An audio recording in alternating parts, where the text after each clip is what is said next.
2020 changed the trajectory of my life forever. I was 24, succeeding in a job that offered huge financial reward, yet I was unhappy and unfulfilled. My chronic illness, cystic fibrosis, had caused my lungs to bleed, and it left me in a hospital bed. Now, I left that job and created this podcast, and I left that hospital bed to run marathons and prove that we aren't defined by our circumstances, but rather how we respond to them. On this show, we discuss the adversity that my guests and I face and how we overcome that adversity. This is A Lot to Talk About. G'day. Welcome back to another episode of A Lot to Talk About. It is your boy, the captain of the ship, the man in charge, Bradley J. Driver. And of course, you can call me Brad. I'm excited for today. Today is a catch-up long overdue. It's a blast from the past. I'm here with one of my best mates, the former co-host of our show together, Top Deck, this guy right here, where we spoke about romance. Now, we won't get into romance just yet. Today is all about mindset, about having a conversation that feels very relevant to where we are in our life. I'm so blessed to have this man in front of me, and I want to introduce him, ladies and gentlemen, from your home, your car, or wherever you are. Give a very warm welcome to the one, the only, Mr. Taku, or as I call him, T. Chimwaza. How are you, brother? I'm good, my man. Hey, bro. This has been way long overdue. Bro, even from a catch-up standpoint. Yeah, I know, man. We've been both so busy, and we've tried a couple of times, but we felt like this was the right opportunity to have a reasonable excuse. For real. To take that 2 hours out of our day and sit down and most definitely, catch up. Bro. Man, life has been lifing. Yes. Life has been lifing so hard, B. I can't lie. But man, thanks so much for having me on, bro. And you know what, though, bro? You know, right now, I didn't really have the financial stability to be able to bring you your flowers, because I feel like everybody needs to get their flowers. And I want to give you your flowers right now. They might not be here, but these are your flowers. Metaphorical words. Metaphor, yeah, absolutely. But I'm proud of you, bro. Honestly, I don't say that enough, but I was, we're actually talking on, how consistent you've been in this game. And for you, bro, to have this level of consistency and love and passion for the game that you're in right now, with little reward, but with a vision, bro, and a plan in place, like, bro, I commend you for that, man. So I love you, man, and I'm so proud of you, man, for what you achieved so far, man. This is only the beginning. I appreciate and love you too, brother. I was going to give you your flowers, actually. I was going to say that I have to thank you for our friendship, because... as we always do, we sit down before any recording and we chew the fat for a little, right? And we sat here for about half an hour just chatting and catching up on life. And there's two things I want to commend you on. The first thing is, out there on that balcony, Soph and I were having brekkie probably about 2 months ago now, and a story of yours popped up. And I clicked on it and I was watching your last few stories, and it was something along the lines of you in the studio at Nova recording the pod. Then you were out at an event doing press promo as you do. Then you were the next morning, early hours of the morning at the kiosk working away. And I said to Soph, this man's work ethic is admirable. Oh, and as someone who's in it right now, trying to make dreams a reality, I commend you on that. The second thing I want to commend you on is the quality of our friendship.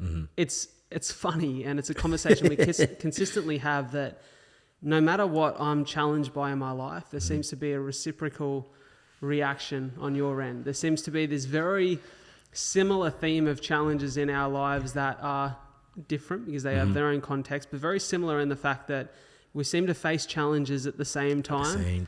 And we bounce off each other's energy with the way that we come through those challenges. So I want to thank you for that strength you provide me as a friend. Man, boy, right back at you, man.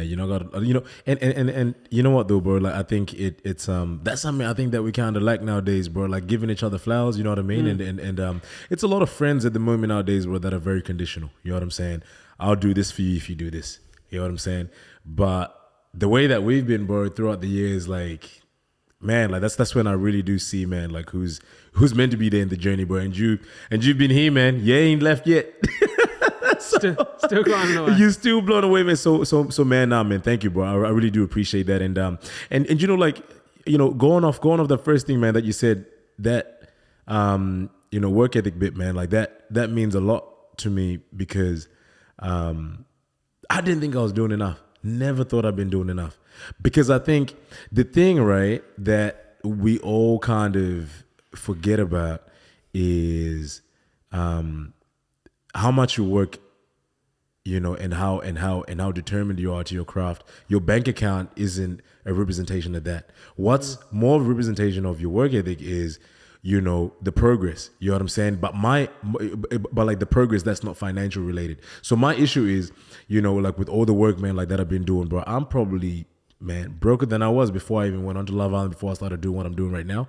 But at the same time, bro, being able to say that I've, you know, progressed emotionally, spiritually, you know what I'm saying? I'm so strong right now, bro. I've never ever seen, I think I'm actually starting to tap into like a higher form of myself. It's almost like I've just like prestiged. But, you know, the reason why I'm grateful that you said that, man, because, you know, I feel like there's a lot of people, man, that really don't recognize that they're doing enough. You know what I'm saying? And yeah, man, so you know, I really do appreciate that. And for all those people, man, that are actually listening, you're enough. You're doing well. You don't have to be doing the shit I'm doing right now. It's kind of weird. But, you know, at the same time, man, like, you know, I really do appreciate that. Thank you. No, my pleasure. And, you know, I just love what you're saying there about it's so hard to see your hard work when you're in it, when things aren't going right. We had a big conversation about it this morning where when you have a big dream, when you have big goals, you can sometimes be a little bit guilty of setting expectations for those big dreams or goals, or setting expectations for where you should be at this stage of the quest, right? And, you know, I'm definitely guilty of that. And, you know, I was reading this piece yesterday from a guy that I love listening to, Mo Gawdat. Okay. And Mo's, they call him the happiness expert, right? Former Google ex-CEO, very sharp mind, who left that industry after the really sad loss of his son, his 18-year-old son, with a mission to make the world happy, right? And Mo talks about this thing he calls the happiness equation. And he said the happiness equation basically states that where our life is at, like our current reality, in conjunction to our expectation, if there's a difference in our reality and our expectation, if our expectation is greater than the current reality, then it guarantees disappointment. So he says that you have to remove expectation from your life. It's good to have goals. It's good to have dreams. It's good to have things that we're working towards, but expectation doesn't have to be a part of that. And of course, hold yourself to standards. We hold ourselves to standards. You know, I'm here to work hard. I'm here to show up and be a better version of myself every day. But if I have these big expectations for where I thought I should be at this stage of my life, expectations that are often based upon what other people are doing in their lives or what we see and think they're at least doing on social media, it's just a recipe for disappointment. Most definitely, bro. You know, and you know, I like that you said it because me and my mate Mike, you know, like we have a lot of these calls, man, like, and you know, every single time, bro, that we speak, I leave the phone, you know, feeling like, you know, I'm ahead, if that makes sense. I don't know, like if like anyone can actually relate to this when I say this. There's some friends, right, that come into your life to be able to make sure that you don't remain in the cage that you've been in the first time that you met him. Every single time that I've spoken to this guy, man, I grow, you know, and I feel like that every single time, right, that I'm with you. And I feel like the reason why I value his calls also is because we often talk about comparison. You know what I mean? He's got this saying, bro, that he always says. He says, comparison is the thief of joy. Because every single time, bro, that you look at the other lane, bro, the other lane ain't got nothing to do with you. And all you're doing right now, bro, is just making you feel worse about your situation. You know what I mean? Than it's actually meant to be. You've got so many things to be grateful for. But I think the worst thing, man, that we've done, or like that I've done anyway in my life, is look at someone else's lane. You know what I mean? There's no traffic in my lane. You know what I mean? It's only me and me. And, you know, I don't know, you know, obviously I think, you know, we're kind of going a little bit off topic to what you're saying, but that thing about comparison, bro, it's definitely something, man, that's actually been hurting me a little bit at the moment, because I see other people, man, that are being blessed that ain't doing the amount of work that I'm doing, you know? And that's something that's so hard for me to do because I've been clapping hands for a while. You know what I mean? It's not like I want the spotlight or anything, but it's like, you know, surely this work has to go and, you know, mean something. You know what I'm saying? So when you talk about comparison, bro, I hold that to my heart very, very dearly, bro. You know?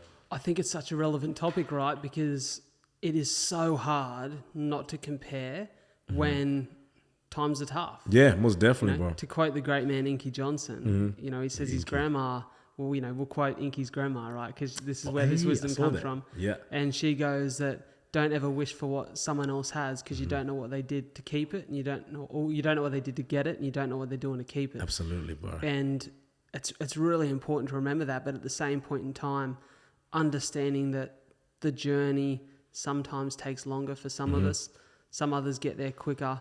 I seem to think that, you know, when it's slow and steady, and maybe this is me having some wishful thinking because I'm in that slow and steady lane at the minute, but when it's slow and steady, you have the time to learn the lessons you need to make sure that when you get it, you keep it. Most definitely, bro. Because I've always questioned that when people come into something a little too easy, when it tends to fall in their lap, maybe there's a hard lesson to be learnt down the track where they really have to struggle to keep it. 100%. You know, I think that, like, you know, we talk about it in the fitness world, right? Like if someone loses a ton of weight super quickly, it's really hard for them to keep it off. They tend to bounce back and put weight on quickly, or, you know, you can use that in any context. But I think it's right now, I try to remind myself that, like, there's a reason this is moving slowly. I'm learning lessons along the way. I'm going to be prepared when it comes. Are you feeling a little bit like disheartened though, like with the little progress, like, or, you know, like the progress that you've had thus far, like with the expectation of how you would have wanted like your career to be able to progress in this time period? If I'm being completely honest, yes. And I think that sometimes that disheartened feeling is, well, it's definitely a case of the expectations I've set for myself, but it's also a case of, you know, I have a lady that I love now and I want to create an incredible life with her. I want to bring kids into the world the next couple of years. Most definitely, bro. I want to be able to get down on a knee and, you know, ask her to marry me and have a wedding where we have our most loved people there and enjoy those times together. And it doesn't mean that there needs to be a heavy expectation of, you know, the most glamorous wedding or the most glamorous ring. It's not about that, but it's about, you know, as a man who's now 27 years of age, I want to, in the next couple of years, be a provider for the people I love. Absolutely, bro. And Absolutely. so I don't feel that expectation or that weight or that pressure from Soph. I definitely don't feel it from my family or my friends. That's beautiful. To be that guy, but I feel it within myself. It's part of who I am. It's, you know, that deep love. And, you know, I had this incredible woman on the podcast a few months ago, maybe around a month ago, Katarina Kuhn. She's a neuroscientist, and Kat does this thing called the deep sphere assessment, right? Where they assess the 5 primal emotions of human personality and see where you sit within that scale, right? And the results that come back on my test were I am high care, high rank, which she said is a really rare combination, because high care is this disposition, this desire to care for the people that are in your life heavily, to put them first. Okay. High rank is almost the opposite. It's a selfishness around achieving the goals and the desires you have for yourself, right? Wow. And she said when those two exist in the same human being, in the same personality, there's always this constant pull of, I want to achieve, but at the same time I want to provide and care. You know, I want to achieve, but at the same time I need to be putting my people first. I need to be prioritizing my people. Absolutely. So I feel this pull in my life that, you know, sometimes is it selfish of me to be achieving and trying to achieve my dreams so relentlessly. But I'm so lucky and I'm reminded consistently by the people I love that that's what makes me who I am. Most definitely, bro. That's what makes me the man I am. Absolutely, bro. Whoa. And I think I commend you, bro, for, you know, being vulnerable and honest with yourself, man, to be able to go, okay, fine, this is the person that I am. Because a lot of people find it very hard to come to terms with accepting who they are. You know what I mean? Accepting their personality traits and accepting, you know, the way that, you know, I guess like they're built to be, you know what I'm saying? Like, and I've always been that kind of person. But I think regardless though, now I am so confident, bro, with, you know, with who I am and like, you know, and like my personality and everything else. But I think the most important thing about that is the people that, you know, that are around you, you know what I mean? That make you, you know, who you are. But, you know, apart from that, actually, you know, allow you to be more who you are. I've had to change myself, bro, for, you know, just to be liked, you know, a lot of times, because I'm already different as it is. So it's like, will it be the way that I talk, the way that I, you know, I present myself, you know what I mean? Like, and that was just a representation of the company that I allowed myself to be around. So for example, when you said, you know, you being able to be yourself around Soph, that's a superpower, bro. You know what I'm saying? It's a lot of chameleons out here, bro. You know, and like I mean that 100% where it's like, you ever like had a friend and then they just started dating someone and you can't recognize them? Yeah. You know what I'm saying? That shit right there, that shit freaks me out. And I think that's something that I actually do strive for, you know what I mean? Like to be able to, you know, continuously look after, and continuously change, I guess maybe like the dynamic of my friend groups to kind of cater for, where I want to be, but more importantly, for me to not feel, bad when I'm trying to be, I guess unapologetically me, if that makes sense. For sure. I think it's interesting, right, this conversation, because I'm so blessed that I've got so many good friends around, you being one of them. I've got so many people who are, I would say they're a part of my vision, right? They're a part of my dream, my progress. They're there, they're supporting me, they're cheering me on, they're there for the hard conversations, they're there for the fun ones. They're there to challenge me, I'm there to challenge them. We're there to grow together, right? It's apparent to me, though, that when I have conversations with people who struggle with their friends, sometimes they feel as though their friends are not impressed with them when they're progressing. They maybe feel threatened by progress. Right, absolutely. Where the thing that I challenge people with is if you feel threatened or challenged by your friends who are progressing and developing in their life, you probably need to have a good hard look at yourself. 100%. Because the thing that I love is, for example, that conversation we had, Soph and I sitting on that, on that table out there on the balcony, having some breakfast, watching you work hard. And I'm like, man, that motivates me. For real, man. That doesn't make me feel insecure or it doesn't make me lose confidence. It doesn't feel like a chip away at me. As a friend, I'm like, I'm motivated to work harder because my boy is putting in the work. Right, absolutely, man. Absolutely. It should drive you. And it really should. People are too eager to be the smartest person in the room. They're too eager to be the most hardworking person in the room. And it's great to be eager for those things. But if you want to continue to progress and develop, you need to find rooms that are going to challenge you. You need to find people who are going to challenge you. And, and you don't want yes men around. I don't want yes men in my life. Absolutely. I want friends that are supportive, but I want friends who are going to pull me aside and say, hey, let's have a look at what you're doing right now. Let me challenge you with this. Absolutely. And as long as you know who you are, as long as it feels authentic, doesn't mean that what they're saying is right. It just means you've got to be able to have those people who can pull you up and challenge you. And then you've got to be able to stand strong in your beliefs and know whether what they're saying is feedback you can take on board and progress with, or maybe it is out of line. But and I like that you said, you kind of need to take a hard look at yourself, boy, because I want to say this with my chest. The first year of me working in, Instagram and, doing, influencing, blah, blah, blah, content creating, but it was so hard seeing my friends or people that I had a similar experience with progressing in this career, where I just stood back and I was like, I don't know where to even start. You know what I'm saying? And it started to, I really started to grow a lot of jealousy over, people that are, that are still my friends right now, you know what I mean, that were progressing in that career. And I think something, I don't quite remember how it changed, but I definitely did take a hard look at myself and I was like, boy, it's not the situation, it's you. You're the common denominator in every single one of these situations. It's like, you're the friend that feels jealous. You're the person that's not feeling that your career is fucking progressing. Everything is against you. But the only one thing, bro, that just leads to you getting to the next stage is work, right? But more importantly, bro, is purpose. You know what I'm saying? And your purpose is always going to, to drive you. You know what I'm saying? And I feel like that's something that I never really felt comfortable in admitting that, like my purpose was, comedy, doing a bit of content creating, blah, blah, blah. But I think overall, my main purpose was to be able to make people feel better after they've encountered me. Whichever way that I can do that, that's how I felt like, I was going to be able to make, progress in my career. You know what I'm saying? But in the pursuit of me trying to find my purpose, bro, I just kept seeing other people like getting opportunities like that I wanted to get. I wasn't getting them, but I wasn't doing the work. You know what I'm saying? And that goes back to that Inky Johnson thing, bro, when he was saying that you don't know what they had to do to get what they're getting, yet alone keep what they're getting. You know what I'm saying? So, for example, this guy, man, his name's Onye. Very, very good friend of mine, bro. And like, I go to a lot of events with him.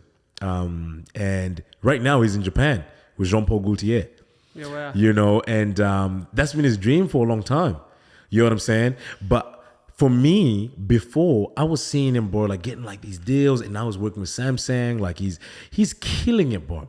But I think it was probably up until the start of, the end of 2022. No, sorry, the start of 2022, when I really came to terms. I was like, man, this guy's 30 this year, actually, and I was like, I'm turning 26. I was like, he's got a lot of skin in this game. You know what I mean? And the only one thing, man, that I need to start, doing right now is allowing him to take me under his wing. You know what I mean? Because I was fighting it. And it was an ego thing as well, too. And I really had to check myself, bro. And I always try to tell a lot of people, man, look, your ego will be the downfall of you, bro. You know what I'm saying? I had to go back to the kiosk, bro, to work just so I can fucking manage to get my bills sorted, bro, so I can keep this lifestyle up. Not even the lifestyle, but keep hunting this dream. You know what I'm saying? But a lot of people didn't really know how much that actually took for me to go back to a cafe, bro, where like I'd see kids like taking photos of me, bro, when I'm trying to work. It kind of feels embarrassing, but I felt like that's where I needed to be. You know what I mean? Yeah. And like in that moment, bro, I felt like I'm now starting to take the steps in the right direction, because with me feeling a certain way about this guy, that now we're very, very close now, bro. But he doesn't even know this about himself. And it takes a lot, man, for me to be able to say this. I was jealous of Anya. Very, very jealous, bro, because I was like, man, he's killing the game, like he's doing this stuff, but I didn't know about the sleepless nights, bro. Yeah. I didn't know about the early mornings, bro. I didn't know about the times that, you know what I mean, that he had to, leave an event very, very early to go and make the next one, make content, blah, blah, blah, blah, to be able to do that at such a capacity, bro, whilst even working another job as well. That, to me, was kind of insulting to my own abilities. Yeah. Because I was like, who am I, bro, to judge another man, bro, that is putting in countless hours, bro, weekly.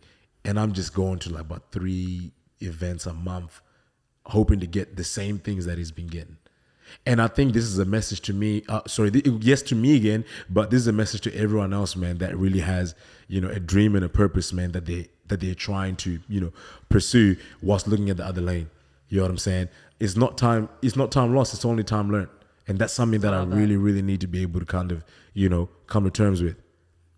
It's funny. I was just thinking about it as you were talking about jealousy there, whether I've felt similar emotions towards people in the podcast space or the speaking space. And I'd say that I've never felt jealous. I've more so felt ashamed of myself. Like 3.5 years ago, I left a career that was on the up, and I walked away from an income with a dream to follow my purpose, right, to uplift and inspire hope in others through my podcast, through my speaking. The speaking has been more recent, really the last 6 months to a year, and I had all these ideas for how it would look, right, and when things weren't going to plan, like when I got broke to the point in 2021 where I had to sell my apartment.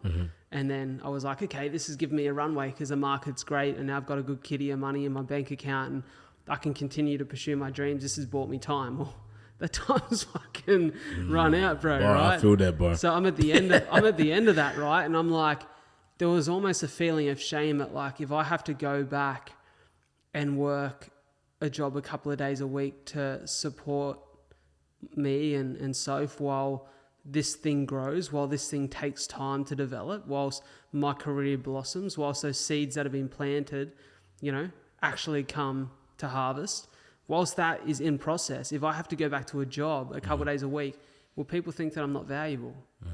God, I feel ashamed of myself. God, I feel like I went wrong. Am I kidding myself? Yeah. And then I have to stop and remind myself that, and I have this like reminder in my head every week. My purpose was to uplift and inspire hope in others. Simply sitting behind the mic for 45 minutes a week does that. Doesn't have to have an amount of money attached to it. The podcast doesn't have to be up there in the charts. I don't have to be on the biggest stages in the world. I don't have to be making 6 figures. I feel that. To do what is actually quite a simple and beautiful thing. It can literally be me walking up to someone in the street and saying, hey, I just want to say that like you're capable of so much more than you realize. It can be me having a conversation with a friend like we do on the phone, right? Like, hey bro, like I'm proud of you. Thinking about keep charging forward. It's that simple.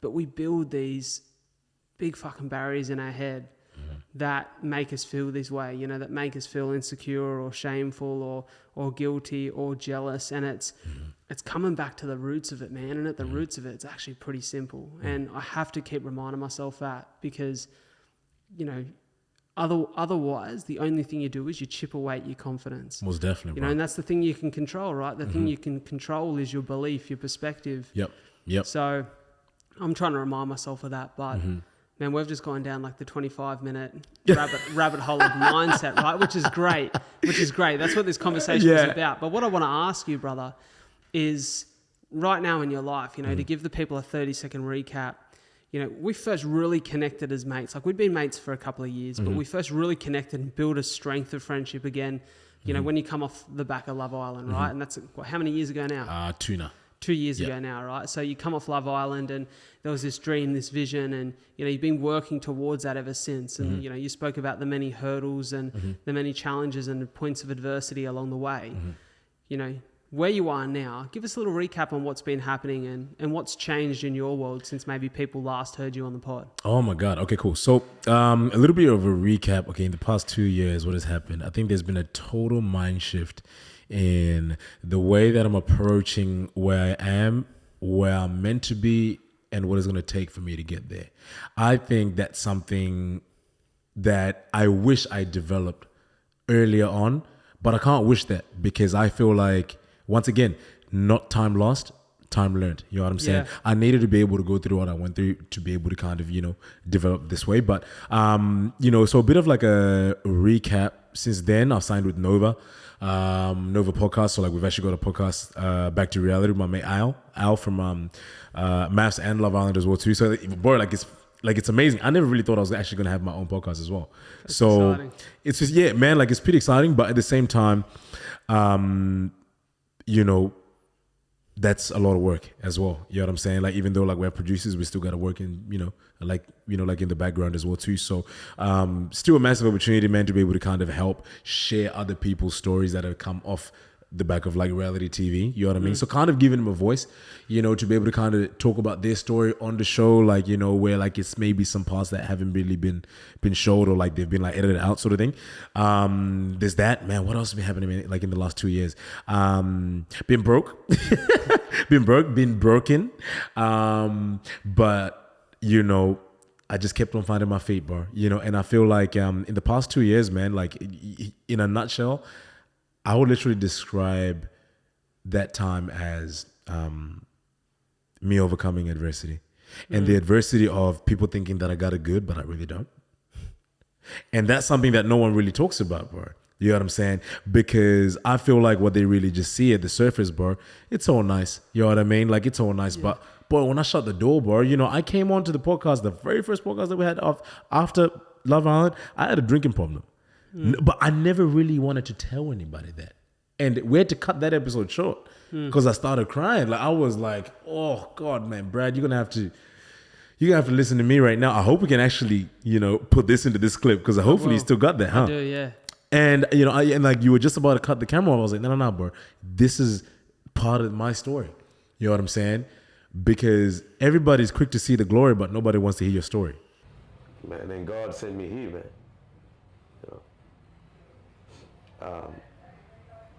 And I remember I was just like, yo, like when I came here, that was the first thing I wanted to do, look after my family, bro. You know? Fuck, bro, you're gonna have me tearing up here. Damn.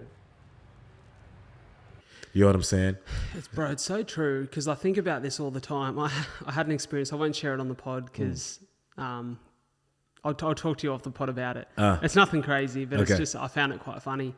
Where there was an experience this week where I think somebody from the outside has been watching what I do and maybe had the perception that I'm making bank and that money's flowing, because the conversation and, you know, the questions in the conversation were like, maybe people have got the wrong perception of how things are for me at the moment, right? Because I'm, you know, the complete opposite end of the financial spectrum. But it's, how do you find that a challenge, that there's a perception that people have of you that, like, you know, you're on Nova Radio, so you must be making millions. You must be making and, a lot. You know, Fitzy and Whipper are making a a fortune. T's on Nova too. He must be making an absolute fortune, and, you know, he's got a show and he's at these events. Man.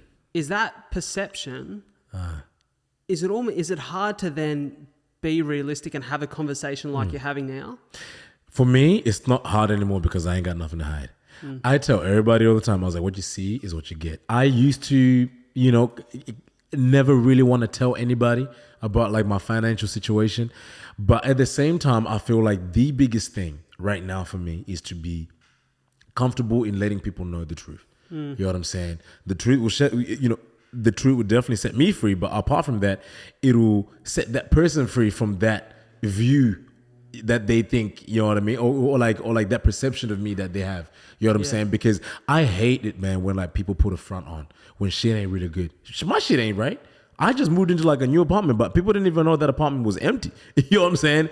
I had to scrounge, bro, even just to get the bond money. I had to scrounge, you know what I'm saying? Just because, bro, I have literally been trying to find ends meet for the last 2 years. And I'm only starting to find my feet now in this industry. If that doesn't say, anything about how hard this journey has been, I don't know what else will, bro. Because a lot of people now, what they think is when they come off of reality TV, now they got a few deals, blah, blah, blah, life is good. Nah, man. You know what I'm saying? We all got bills. Even if you were making that amount of money, you still got bills, right? Yeah. But I think for me right now, man, like to answer your question, right now, man, I'm so grateful that God has given me the ability to have opportunities like this, man, where I can actually come on and tell people, nah, it ain't like it seems. You know what I mean? It really isn't like it seems. Like I am just grateful to be able to have, a platform that has, a huge amount of following that allows me to go to these events, which I love to go to, but not each and every one of them pays. So a lot of people think that I've got a lot of money. I really don't. You know what I'm saying? I still work at a cafe. You know what I mean? I was only meant to, go back to the cafe 2 days so I can focus on my content. Nah, man. But you can't fucking pay all your bills with fucking 2 days worth of work at a cafe.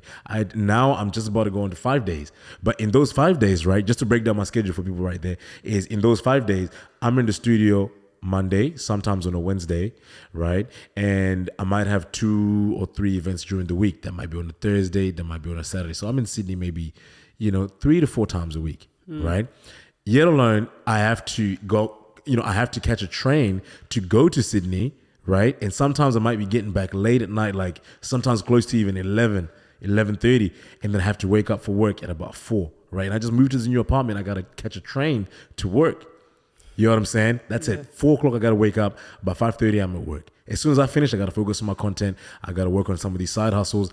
I've got so much more that I'm working towards, but people still seem to think that this life was given to me. You know what I'm saying? So important to remember, isn't it? Some of these motherfuckers, bro, the urge, man, like to just, think that you have a good, boy, we just, all of us are in the same, like we're on the same race. You know what I'm saying? You know what I have to say, brother? And this is for me such a standout message. And I've felt this for me in my own life. I wrote the other day, what have I learned from the last 3.5 years of pursuing my dream? And I can imagine it would be a similar lesson for you.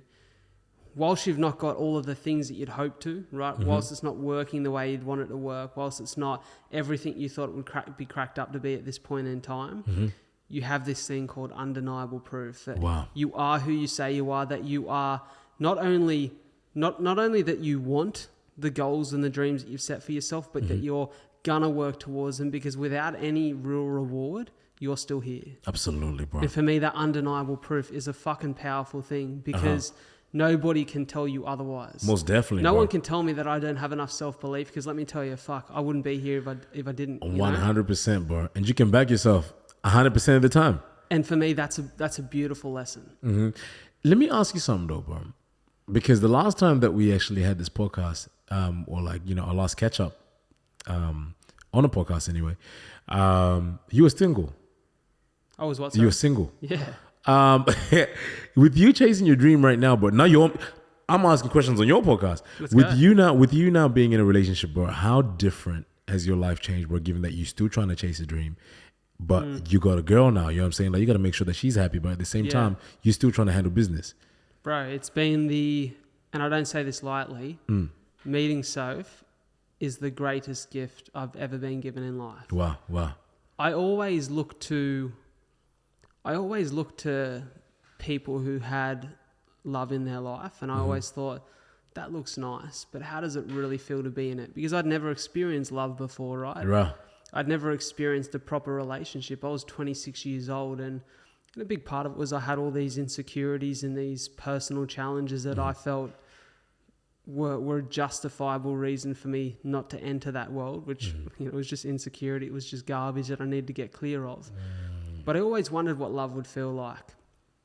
When I tell you that every morning I wake up and I look at her and I've got the biggest smile on my face because we have a shared purpose now, that I have a partner in crime, that I've got a best friend and a partner in one, that I have someone who wholeheartedly supports me in this journey, or, in achieving my dreams. It is the most beautiful feeling in the world. Wow. I remember, I want to tell a story here because don't know if I've ever told this before, but it was mid-December.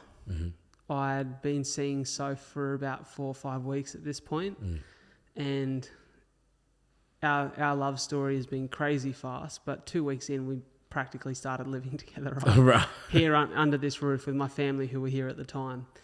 And over the course of the early part of this week, I had run 50 kilometres. Wow. She was there with me for the last 8 kilometres. And it was 2 days later. It was a Wednesday, and we went up to Sydney to be on the Life, Money and Love podcast, which was hosted by Dylan Mullen, a great man. And I got quite emotional on the podcast. I think quite reflective after running 50 kilometres. And, for me, the running and my CF story is a big part of who I am. Absolutely. I was being quite reflective, and I was talking about how beautiful it had been to meet someone that I love, right? And we crossed the road after finishing the podcast. We're in Newtown, and we went over to have some lunch. And when I tell you that we proper had a good cry together, Wow. as she told me that, what she said to me blew me away. She said, seeing you in full effect, doing what you're meant to be doing today, doing what is your purpose. She's like, if you never made any money from this for the rest of your life, I would work to make sure that you can continue to do this, because the world needs to hear what you have to say. When you hear that from the girl that you've just fallen in love with a month into your relationship, it gives you a renewed confidence that you're with the right person. Wow. And so everything has changed for me, man. I am still the same man, but I'm stronger for having her. I'm the same man, but my dreams and goals have a stronger vision now. They have a stronger reason to come to existence, because I want to create a family with her. And for me, a big part of my purpose, I used to always say that my purpose was to uplift and inspire hope in others. Now I've added a piece to that puzzle, and to give my love to the people I love, because I honestly believe that love and connection is the greatest thing that you ever experience in your life. And I would give, and I don't say this lightly, but I'd give up everything to make sure that I could create a life with her, because for me, that purpose is bigger than anything I can do on a podcast or on a stage. And it speaks to how important purpose is for me. And I never thought I'd say that. I never thought I'd experience this. So meeting her, man, has been life-changing. Bar. Man, what you just said just then, bar, that kills me. Because, man, relationships nowadays, it's so hard, bro, to be able to be on the same wavelength as someone. Not just only intellectually, bro, but emotionally. You know what I'm saying? Like, for her to be able to, bro, to say that and carry that weight, you know what I mean? But, and like, for her to actually not make you feel like a burden. You know what I'm saying? Because she knows, bro, how important this fight is to you. You know what I'm saying? And how important your purpose is to you, and how it's your identity. You know what I'm saying? But she's here for that, bro. And that's love right there, bro. And I never really actually, like it's actually so hard to be able to think, bro, that there's still people out there like that. The amount of people, man, that I've met or that I've tried to see, you know what I mean? Like it's all been a transaction, bro. You know what I mean? But when you just said that, bro, like, it sounds like she's here to stay. 100%, man. And I feel this fire inside of my belly like I've never felt before. Come on, bro. To be the man that I want to be for her. Like, bro, we were watching a TV show the other day, right? And I'm an emotional cat. Come on, me right? too. You know that, right? And we were watching this show, and at the end of this series, this guy's wife dies of cancer, right? Shit, bro. And seeing him sit there and mourn the loss of his partner. It's a fucking made up show, right? Yeah. But seeing him mourn the loss of his partner, it just got me. And I don't know what it was, but it got me. I think I'd had Lottie Bowser on the podcast a couple of days before, and she'd spoken about losing her fiance to cancer. And Shit. I had to step out of the room for a minute, and So followed me into the room. She knew something was up. She goes, "What's wrong?" Bro, and I proper howled. Like, I had probably the biggest cry I've ever had in my life. Wow. And it sort of hit me that, you know, my journey with CF has been challenging, and I'm in the best health I've ever been in, right? But there have been times in my life, too, in particular, where, man, I questioned whether I was going to die or not because of bleeds in my lungs and stuff that had gone wrong with my CF. And looking at her and looking at someone experience loss like that, it gave me this fire that, like, I have to do everything in my power to make sure that CF never takes control of my life again, to make sure that I'm here, I'm present, that Absolutely. my purpose is well and truly alive, and that we get to live a life together. I just feel so motivated and driven. And, you know, I think people say that you don't need love, that you don't need to have a partner in crime. But let me tell you, if you can find the right person, well and truly, man, it complements you. I don't think it has to complete you, but it complements you. That's and absolutely right. Soph compliments me in more ways than one. And, you know, I hope I do the same for her. And she's just an absolute fucking angel. Wow. She's a gift. So I'm very thankful, man. And I hope for all of my friends, I hope for you, I hope for everyone listening to this and in their life that they find that person too, because it's a special feeling. Most definitely, bro. And you know, I love that you say that, bro, because like even for me, bro, you know, I always tend to think of the whole, am I enough for somebody? Am I this for somebody? Am I, you know, ain't nobody perfect. There's nothing like a perfect relationship because there's nothing like perfect people, right? Exactly. And I think for me, bro, being able to see you go through this love, you know what I mean, this journey of yours as well too, is actually like a testament to, you know, like who you are, a very patient person, you know what I mean, and just allowing what life has to give just naturally flow through you. You know what I'm saying? Like, and I'm trying to learn that from you know what I mean? And like from a lot of people as well too around me, where I like in like the love department, bro, I am constantly like always thinking, I'm like, fuck, man, man, do I need to change this about myself? Do I have to? Because man, when that right person comes, well, as my grandma says, you ain't got to look no further. You know what I'm saying? They'll find you. You know what I mean? Like Rihanna knew what she was talking about when she said that we found love in a hopeless place, right? That's what happened to you, right? 100%. So, but yeah, man, like when it comes to that topic of love, man, like, yo, shit, she just needs to be able to like compliment you, you know what I mean, and not supplement you, you know what I'm saying? And it's a two-handed circle, right? That's what we always talk about, you know what I'm saying? And yeah, man, I definitely hope I can find something like that. Shit, bro, you will. And you know, the thing that you don't realize, and it's hard to see it within ourselves, is, you know, it's hard to see it within ourselves because I think, you know, we spoke about that comparison piece before.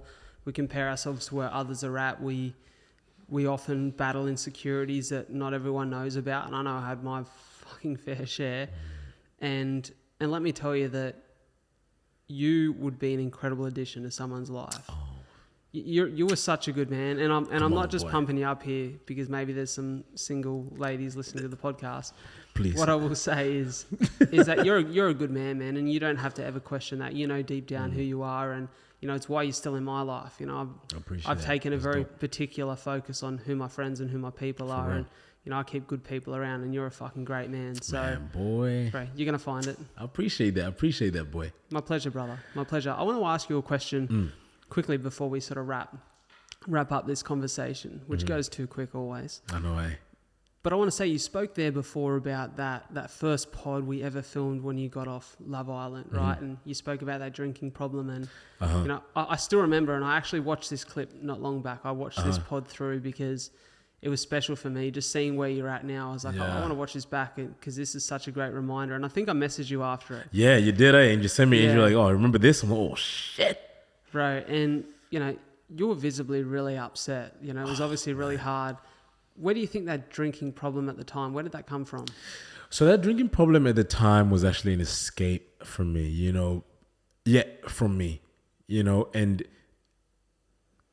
probably also an escape to the reality of what was happening to me, because I felt like as soon as I came off the show, right, it came with, you know, having a lot of public recognition and I couldn't handle that well, bro. And I'm like the only black dude that works at the kiosk, so it's like, and I got a lot of energy for a lot of people. You know what I mean? So I think, I thought it was gonna be easy for me to just kind of, like it's just gonna be doing that, but at a bigger scale.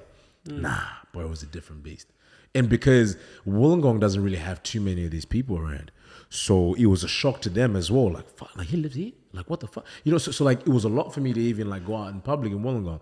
I'm not trying to, sound like I was bigger than life or nothing, but it's like, the thing about where we live, bro, in Wollongong is like, if you do something big, people are going to recognize you, and very, very easily too now, like, because like, bro, I stick out like a sore thumb. You know what I mean? So it's like, that was hard for me, man. Like coming out in public where, even like going to like the store or something like that, like, having like people like take photos of me, blah, blah, blah, like people coming up to me. I had no problem with that. My only problem was I couldn't have alone time anymore. Yeah. Phone was constantly buzzing. Back home, I was disappointing people because I wasn't answering calls, like because I was on another call or because I was hanging out with some people that needed my time, blah, blah, blah, all these things. But I think where the drinking then came in was, I felt like, I didn't necessarily have to go out as much. You know what I mean? I'd just stay at home. I wouldn't go out to bars or anything. I'd just stay. It started off very, very little, bro. And that's how, these drinking problems start is, you stay at home, have a couple of glasses of wine. After that turns into 2. After that turns into, a couple of bottles. And then after that, you're drinking a whole bottle of gin to yourself. Yeah. So it really turned nasty very quick, bro.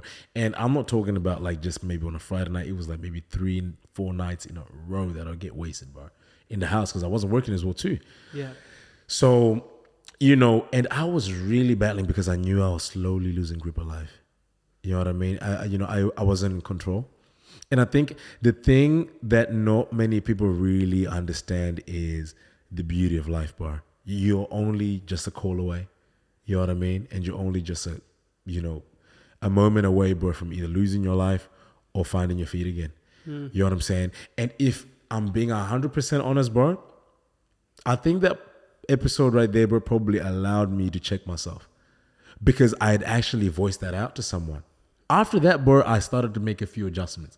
And, if we hadn't spoken about that, bro, I was probably just going to keep it to myself. So I appreciate you. You know what I mean? Because at that moment, bro, it was so low, bro. I didn't even think I was going to make it.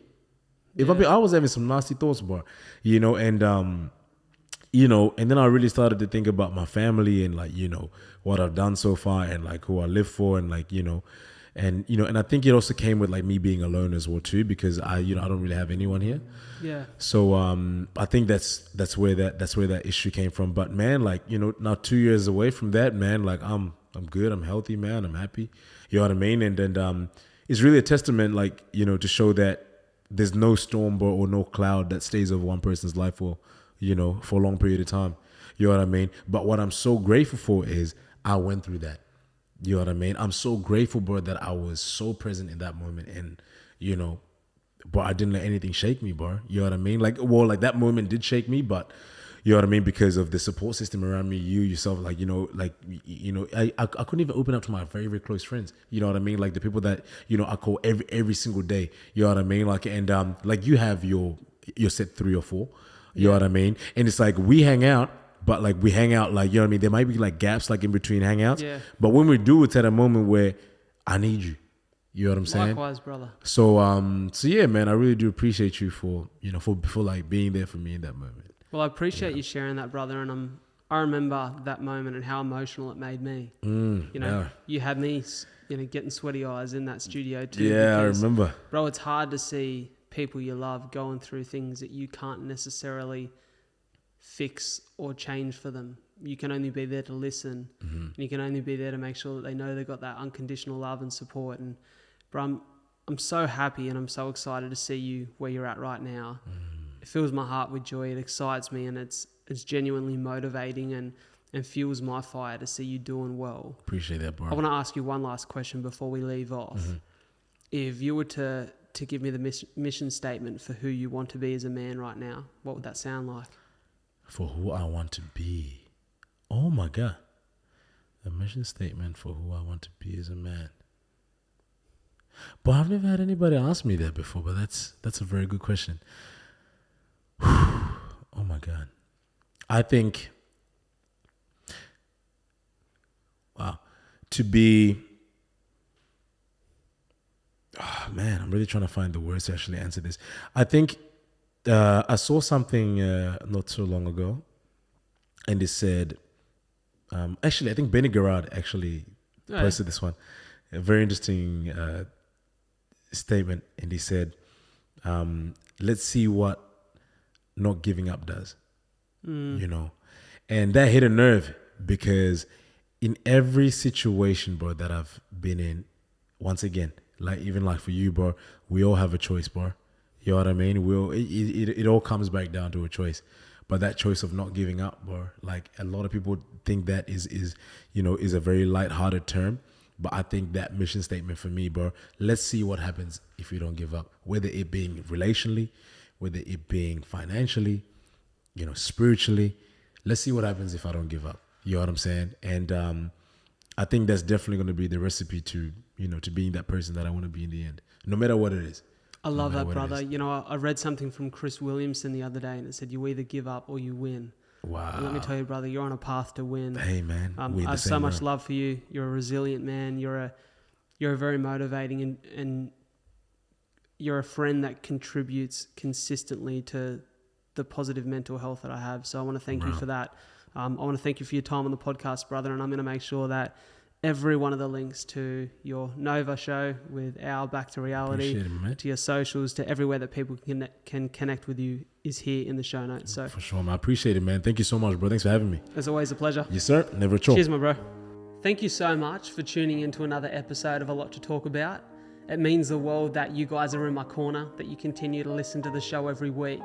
And if you could do me a massive favor by following the podcast on whichever platform you listen to it, and sharing this episode in particular with just one friend that you feel would benefit from it, that would mean the world to me, and it would help the show grow. The more the show grows, the bigger the guests we get on, the more that we can do, and the more we can share and support you guys, the listeners, the viewers of the show. Before I go, I want to pay my respects and recognize the traditional custodians of the land on which we meet and record this podcast. The Aboriginal culture has such a rich history in storytelling. And as a passionate storyteller, I really hope that the stories we share and connect with on the show can allow the many cultures that now call this beautiful land Australia their home to come together and continue to respect the stories and the culture that make this the land it is today. Thank you so much for tuning into A Lot to Talk About. I'll catch you next week.